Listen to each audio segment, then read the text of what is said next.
BibleWorm, BibleWorm, reading the Bible with BibleWorm.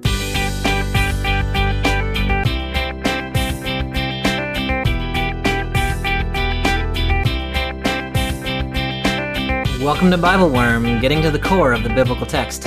I'm Dr. Robert Williamson, professor of religious studies at Hendrix College and the founding pastor of Mercy Community Church in Little Rock. And I'm Dr. Amy Robertson, Director of Lifelong Learning at Congregation Or Hadash in Sandy Springs, Georgia. We're here every week to discuss the biblical text, both as biblical scholars and as people of faith, one Jewish and one Christian. This week we read the story of Palm Sunday in Luke 19:29-44. Except in this version, there are no palms and no one shouts Hosanna. Can we even call it Palm Sunday? We talk about Jesus orchestrating a donkey jacking and the implicit claim that Jesus is Lord of all. We comment on the tenderness of the people in the midst of a tragic story as they lift Jesus up on a colt and spread their cloaks in front of him. And we wrestle with our addiction to systems of violence which prevent us from living in peace if we cannot manage to see God in our midst. Thanks for joining us.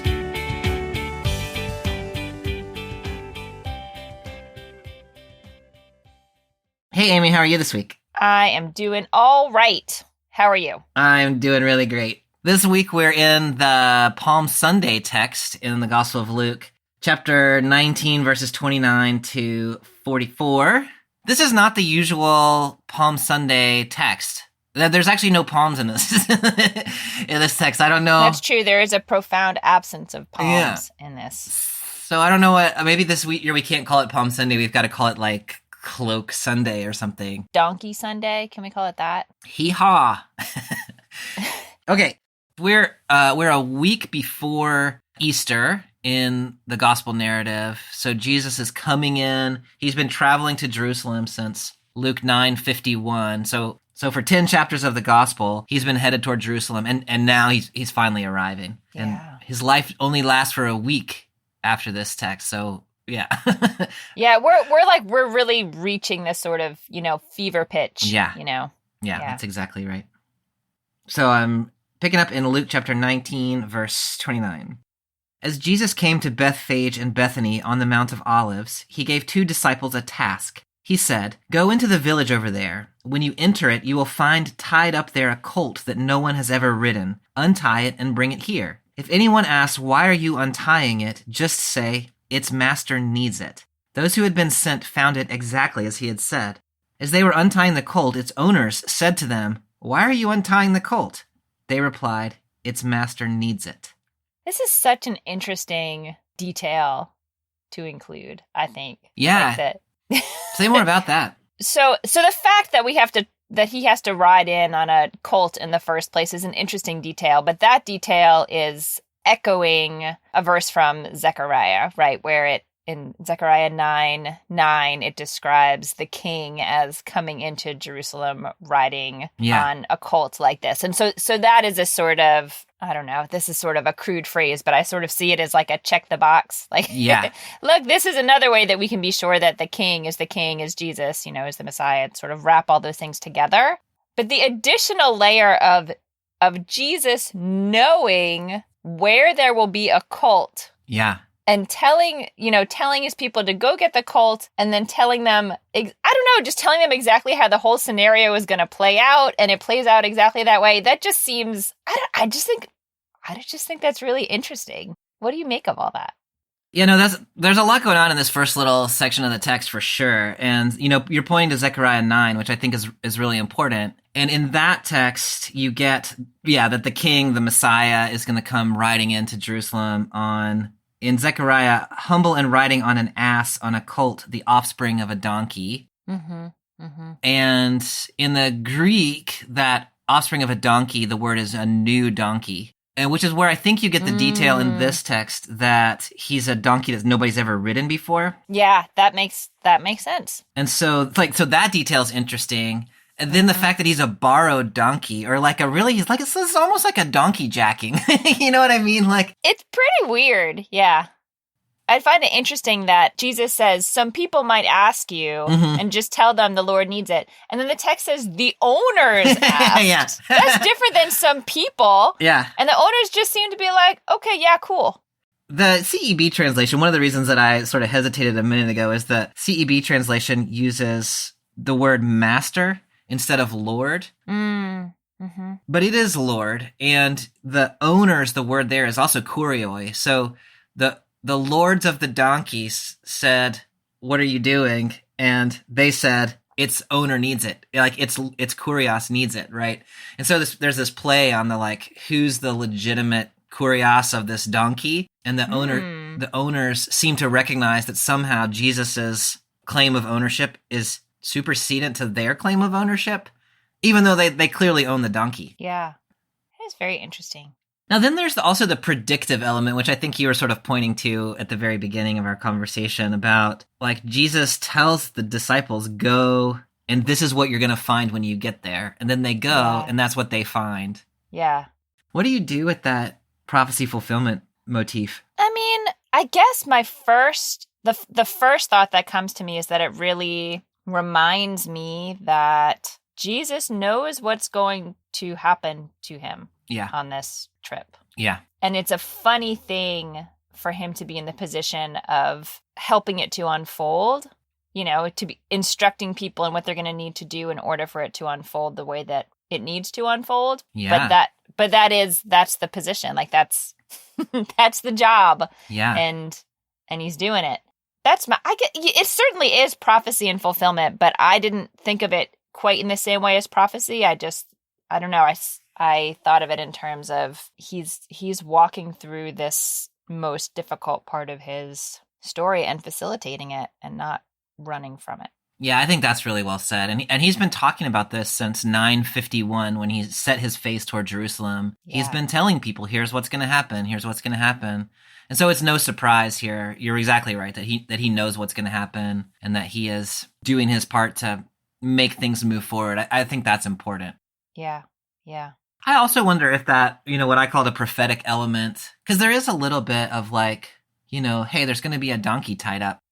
That is like a slight foretelling of the future, right? Like very slight, It's like a 2-hour prophecy or whatever. Yeah. Yeah. Which could be for the reader reassuring that when Jesus says this is what's going to happen, this is what's going to happen. Yes. So when he says here's a donkey and there's a donkey, then when he says there's going to be a resurrection, then you think, okay, Jesus knows what he's talking about. Well, there was a donkey. Yeah.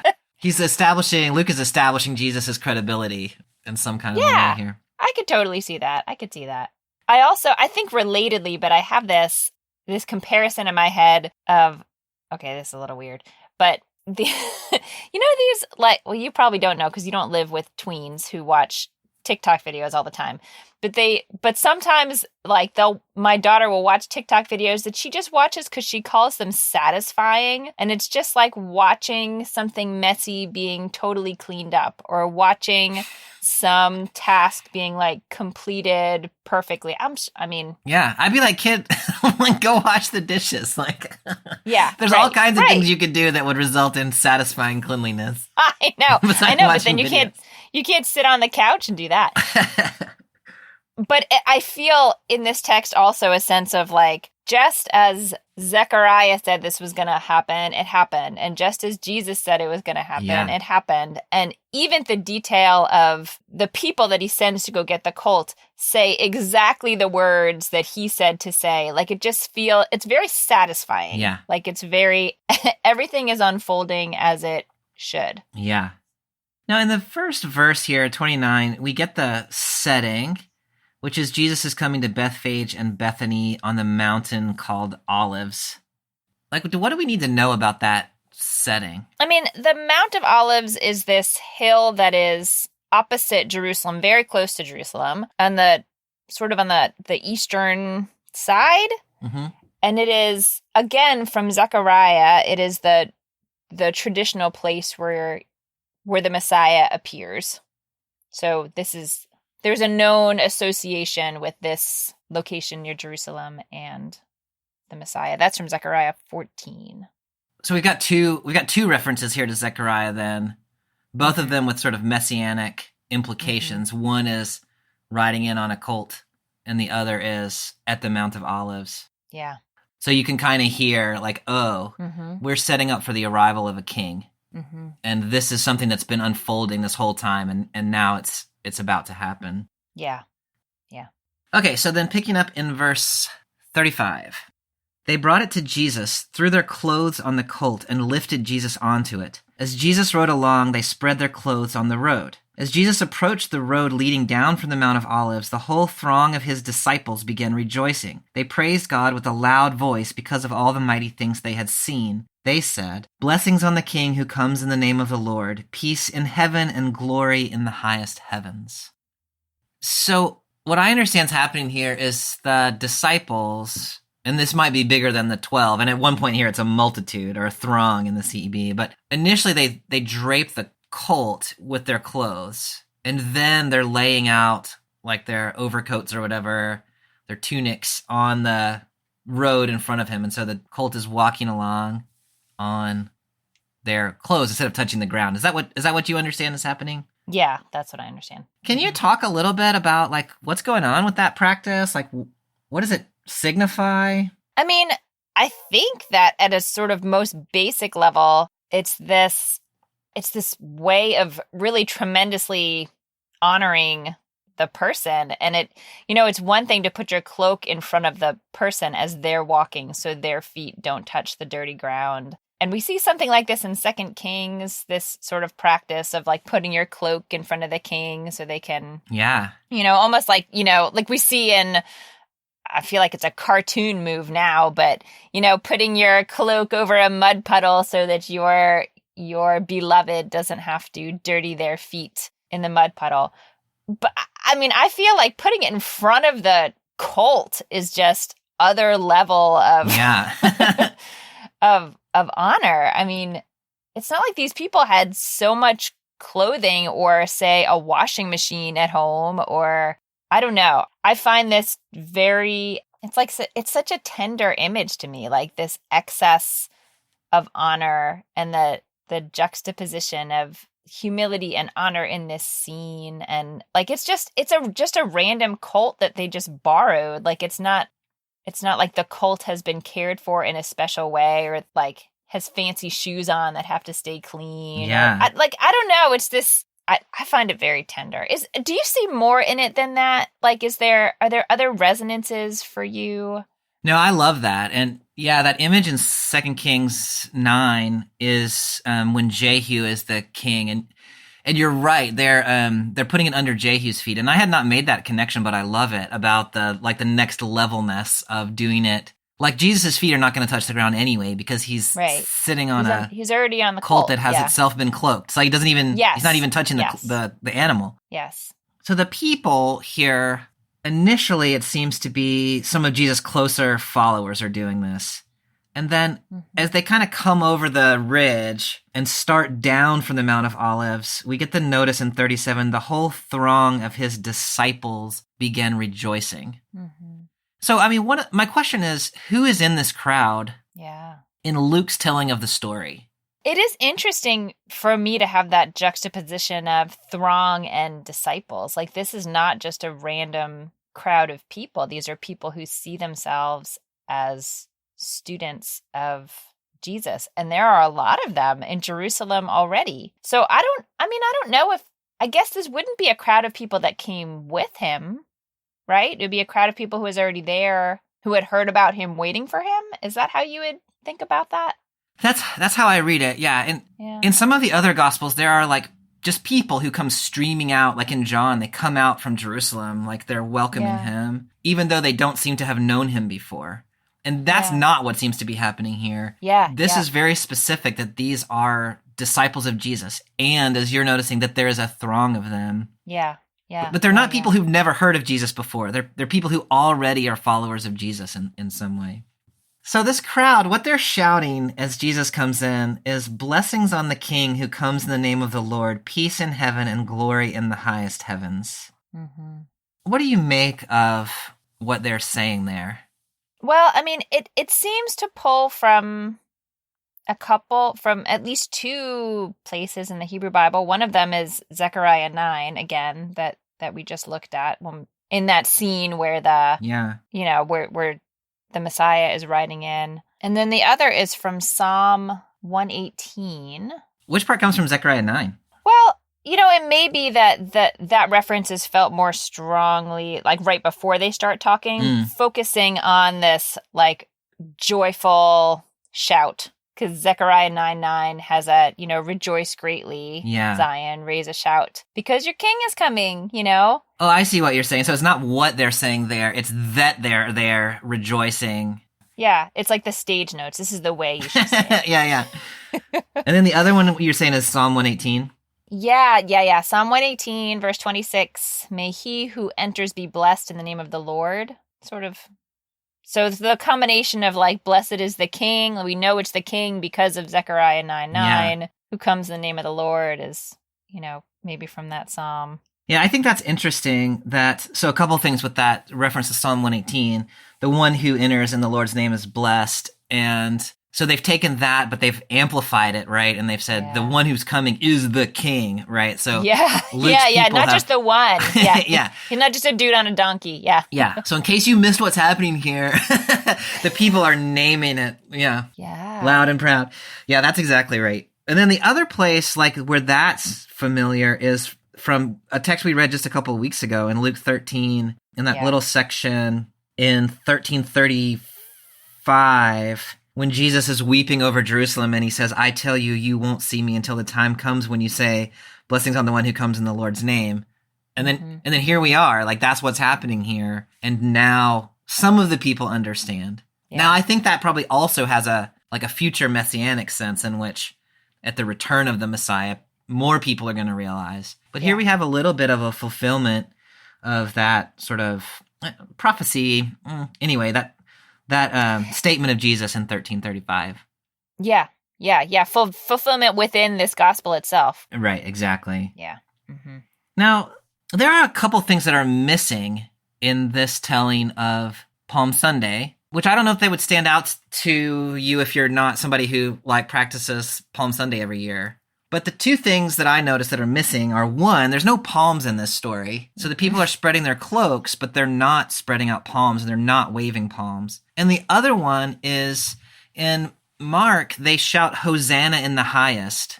And here they're not shouting Hosanna. They're shouting blessings on the king who comes in the name of the Lord. Mm-hmm. Do you have any insight into the nature, what do those changes do to the story, relative to the other versions of this story? Well, you are right to identify that I didn't miss those things because I don't know the other gospels as well as you do. Yeah, of course. But it seems a little more humble, a little more muted. Yeah. Like just the image of waving palms is, I don't know, it raises up the sense of grandeur about it. This is a highly honoring thing that is happening, but it doesn't seem grand. Yeah. But what do you think, you who have been reading these stories all your life? One other way of reading it is that palm branches have a nationalistic interpretation to them in first century Judaism. So when you read in Maccabees, when they celebrate the arrival of the Maccabees, they're waving palm branches, and it's sort of an overthrow the Greeks and reestablish, Jewish rule over Israel. The palm branches have that kind of significance. And so might Hosanna, the sort of shout of, save us. Mm-hmm. And so one way of reading what Luke is doing here is he's giving us the messianic interpretation of Jesus' arrival in Jerusalem, but he's taking away the nationalistic sort of flavor of the arrival of the Messiah. So he's doing something different than saying, here comes the king who's going to be the king who's going to restore Israel. And he's saying something more like, here comes the king who is the king of a whole different realm. Like he's the king of the kingdom of God. Yeah. And he's not about overthrowing the Romans and establishing Jewish rule over Israel. That's really interesting. I think that's really interesting. So as the people are shouting and laying their cloaks on the ground, we pick up in verse 39. Some of the Pharisees from the crowd said to Jesus, "Teacher, scold your disciples. Tell them to stop." He answered, "I tell you, if they were silent, the stones would shout." Okay, so here we have the Pharisees again, kind of They are forever in Luke's gospel scolding Jesus for something. Yes. What do you think's their concern here? I mean, it does seem like it would be dangerous to have people proclaiming the king is coming. Like, it seems like it would be dangerous to Jesus. And I don't know if the Pharisees have his well-being in mind or not, but even if the Pharisees are just trying not to rock the boat, which they seem disinclined to the rocking of the boat, this seems like a very disruptive thing that is happening. Yeah, no, I think that's right. Like, the Romans' ability to distinguish, like, Jesus's followers are doing one thing, but, like, this is not the Jews that are revolting. This is, like, a little sect within Judaism that is revolting. Right. Like, the Romans don't parse things that carefully. Yeah, they don't care about that differentiation. Yeah. So the Pharisees are, I think, legitimately worried, like, not just for their own safety, but, like, for the safety of Jerusalem and the safety of all the people. Like, we're at Passover, right? This is a time when, like, it was ripe for political revolution, and, like, it was kind of a tense time in Jerusalem anyway. And here comes this guy riding on a colt with people spreading cloaks before the donkey and shouting, here comes the king. Right, blessed is the king. Yeah. Right. So you can absolutely see why the Pharisees are saying, like, hold on. And what you're saying about maybe they're concerned about Jesus, they are certainly concerned about themselves. They are, I think, concerned just about, like, stability of the social order and, like, protecting Jerusalem from being destroyed. Yes, this is a highly destabilizing scene. Now, Jesus says if they were silent, the stones would shout.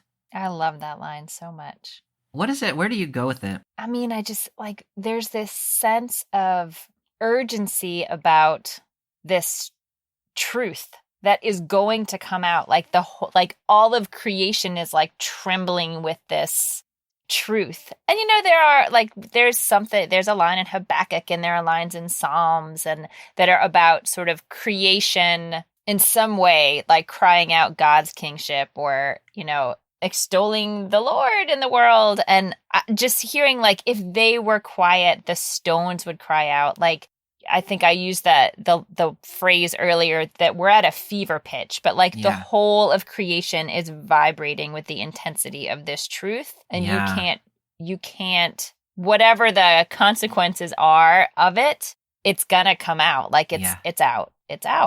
It's so beautiful. I love that language. The whole of creation is vibrating with this truth. That's beautiful. Yeah, and you get a sense too of the cosmic nature of the kingship that's being proclaimed here. This is not simply a political kingship over the political entity that is Jerusalem, Judea. This is like a cosmic kingship that affects the whole of creation. Mm-hmm. I don't know why it stood out to me so much, but in this scene where they've got this colt and they lay their shirts or whatever over the colt, and then it says they set Jesus on it. And for some reason, I'm just really struck by, like, Jesus is a grown man. Yeah. They like, and the fact that the actors there are the people around Jesus and not Jesus himself, just for some reason, like, flashed me back to, like, Jesus as a swaddled baby and as a child, and it, like, flashed me back to, like, Isaac and Abraham, and I don't know, this sense of care for him, or I don't know, this, like, juxtaposition of, like, huge honor and parenting in a way, like, I don't know, the way that the crowd lifted him and put him on the colt. I don't know what to do with that. I love it, and it makes me very uncomfortable because I know, as I keep, like, I know where this is all going, and the people don't know where it's going. I assume, but there are rabbinic stories, midrashim, that see Isaac as a knowing participant in going up the mountain with Abraham. And I don't know, it makes it feel so human to me. It drops me, like, right back, not just into this idea of, like, Jesus as Lord and powerful teacher and, like, person who's gonna, like, change the systems and overthrow unfair things, but just as a person who is going to suffer and is, heading into a really difficult fate. And I don't know, it just makes it sad for me. Yeah. It adds an element of sadness to the joy.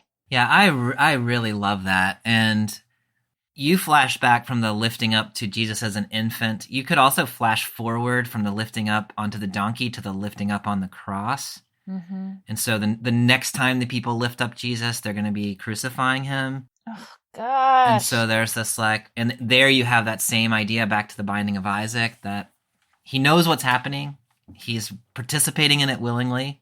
He's being lifted up in honor here. He's going to be lifted up in death there, which turns out to have been an honor on the other side of the story. But yeah, there's a lot. There's a lot there. I love that.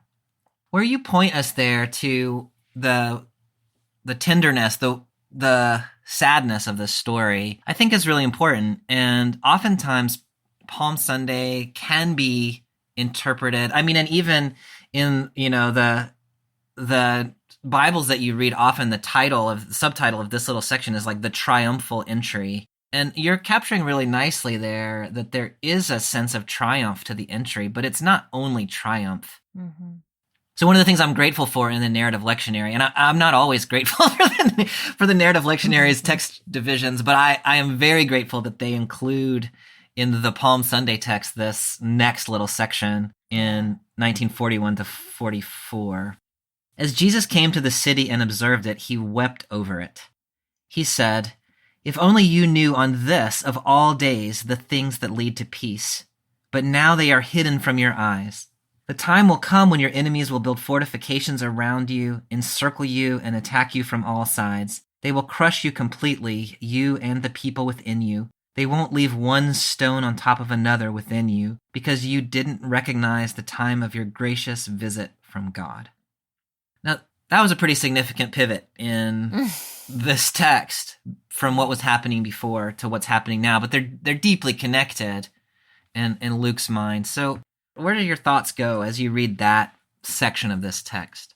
When I first sort of read it and realized that maybe I should check this with you, but he's speaking to Jerusalem, right? Mm-hmm. Yeah.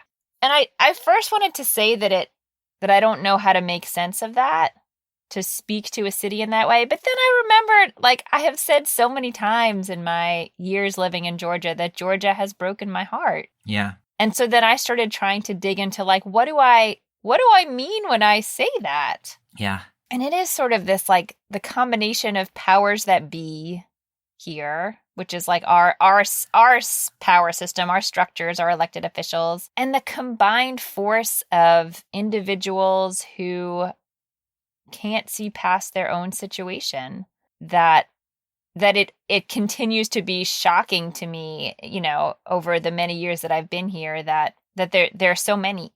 Yeah. There's so many.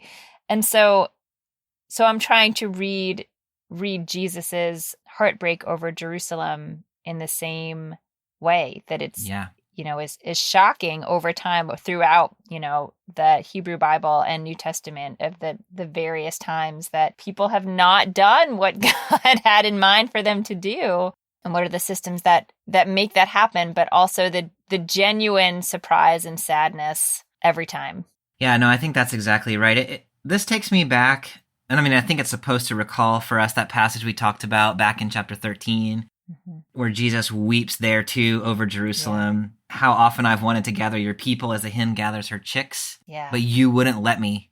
And that distinction that you're making between the people who are in the city and the city itself, which is reflective somehow of the collective will or the power structures or the governmental and political and economic structures that are not necessarily the same thing as the will of the people. Right. And I think Jesus is making that kind of a division here. But now he's a little bit saying but at the end of the day, right, the people do get caught up, and there's nothing I can do about it. Yes. I invited you to a different way, and you didn't follow me on the different way. And so now this is what's about to happen to you. And I think he feels bad about it, but he can't just, or he won't just, I don't quite know what the right verb is there, but he can't just make the systems stop oppressing people Right. without the people getting caught up in that intervention. Right. The people have to somehow extricate themselves from that system, and many of them have not. No, I think that's right. And then all the way through, like that last couple of verses, here's what your enemies are going to do. Mm-hmm. Like you can read that as here is what God is going to make your enemies do to you. Like there is divine retribution coming. Mm-hmm. Or you can also just read that as you are putting your trust in things that are not trustworthy, and this is what they're going to do to you. And it's not a, it's not a divine punishment. It's this is the way of things. When you don't understand where peace comes from, violence happens. That I really like that. I mean, it's pretty amazing to think about the power of these human systems to block our vision. I mean, even the stones can see. Yeah. And as you were saying, like this is still true. This is still true in the world. Human systems are so blinding, and all-encompassing that it is really hard to extricate ourselves. So as we come to the end of the passage and we're trying to think about where does this intersect with contemporary life, where does your head go in terms of what modern readers might take from this passage?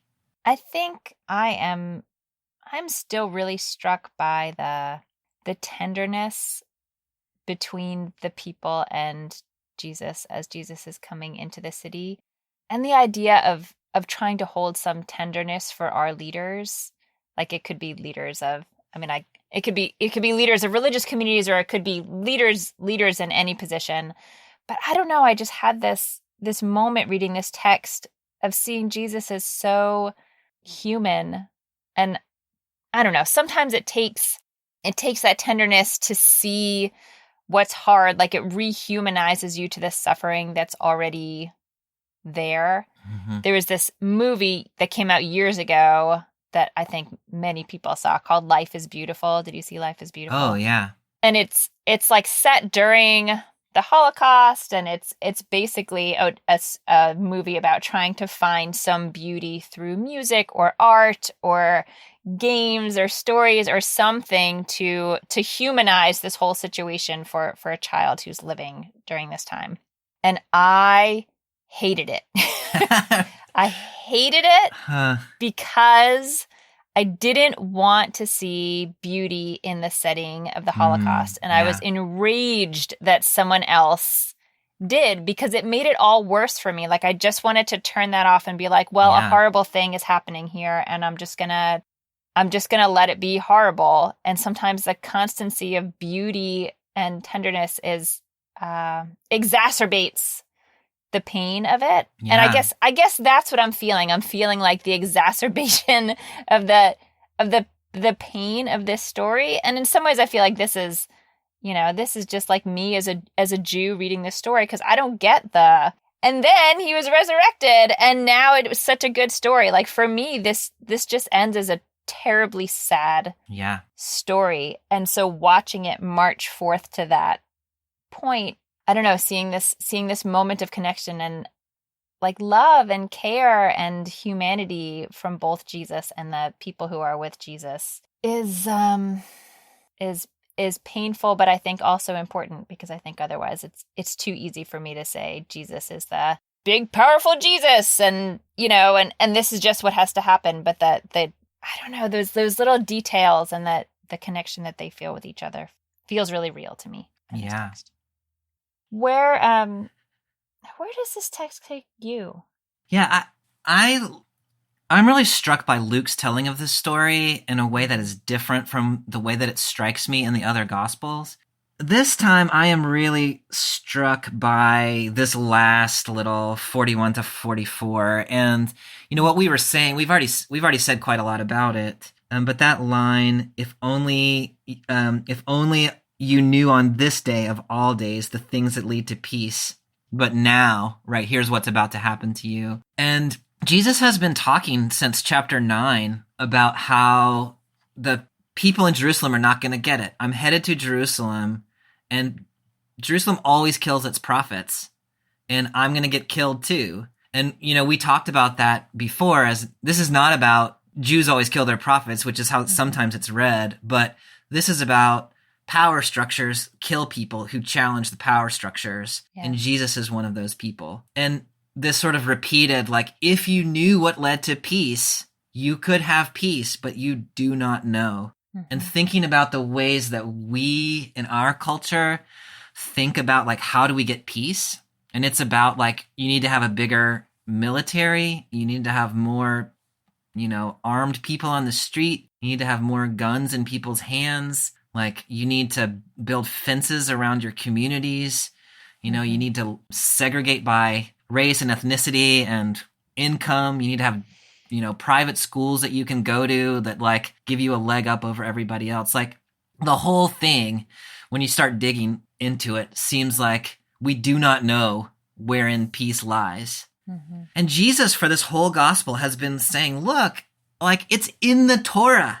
Like, just read the Torah and do those things. Jesus has not come in this gospel with rocket science, right? And we talked about that all the way back with John the Baptist at the baptism. Like, what do you need to do to repent? Like, don't cheat people. Like, take what's rightfully yours. Like, just live a life within your means. And then Jesus has been talking about, the redistribution of wealth and the bringing of jubilee and the resetting of debt structures and the bringing healing to people who are oppressed. Like, these are things that are all achievable, and people just do not have the will to achieve them. And this line about these things are going to be hidden from you.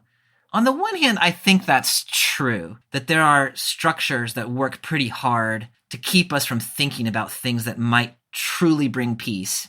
But on the other hand, I think maybe we know. We just don't have the will to do it, or it feels risky to do it. Or this idea that got laid out all the way back in the beginning, that the lifting up of some people is going to involve the pulling down of others. And those of us who have a high position don't want to be pulled down. And so we pretend as though we do not know. And yet where we're headed is to the destruction of our whole thing, right? The pulling down of all the structures. So to me, this is a very striking text, and one that's very convicting, and for the kinds of kings that we welcome and the kind of power that we seek in our misunderstanding of peace.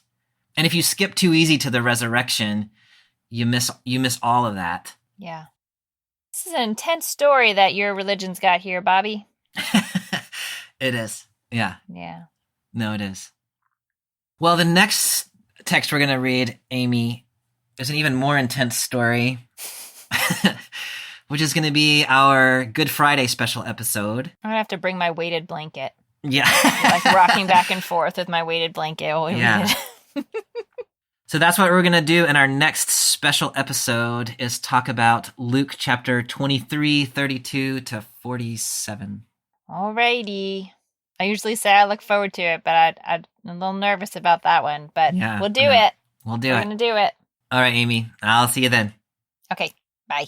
Bye. Thanks for joining us for this episode of BibleWorm. If you'd like to hear the rest of our conversation about this text, join our Patreon at the Extended Worm level or higher to get access to extended episodes. You'll also find other goodies like early access, video lectures, weekly liturgies, and more, starting at just $4 per month. Visit patreon.com/BibleWorm podcast for details. BibleWorm is produced by Bobby Williamson and edited by Joel and Laura Becker. Our theme song is sung by Colin Bagby. We are so grateful to all of our supporters for helping us keep the podcast going. A special thank you to our executive producer, Fox Valley Presbyterian Church in Geneva, Illinois.